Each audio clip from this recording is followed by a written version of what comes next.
Comment peut-on faire pour qu'aujourd'hui la représentativité, que les femmes soient plus présentes dans le monde politique? Il y a une règle qui a été instituée en 1998, qui était au fond une bonne règle. C'est pour tout ce qui touche au scrutin de liste, de créer les listes qu'on appelait Shabada, c'est-à-dire un homme et une femme. Et là, évidemment, c'est très bien parce que, obligatoirement, lorsqu'on est dans ce type de scrutin à la proportionnelle scrutin de liste, eh bien, vous avez quasi autant d'hommes que de femmes d'élus, et ça, bon, bah, ça me semble être la bonne solution. Alors, tous les scrutins ne se font pas sous forme de liste à la proportionnelle. C'est le cas notamment des élections législatives.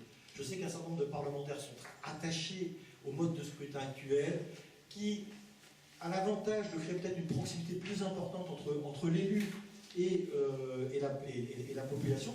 D'ailleurs, je pense que chacun ici doit connaître probablement son député, peut-être son conseiller général, les conseillers régionaux, citez-m'en 10.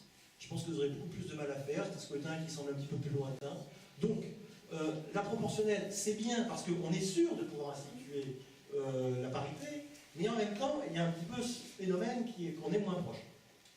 Pour des élections de type élection législative, est-ce qu'il ne faudrait pas qu'il y ait une partie, c'est ce qu'ont proposé, je pense, la plupart des partis politiques, d'ailleurs, de droite comme de gauche, hein, bon, c'est de mettre une partie de gens élus à la proportionnelle, au moins sur une 100, 150, 200 députés, au moins sur ceux-là, si vous voulez, on aurait la certitude d'avoir une représentation qui soit normale entre les deux sexes.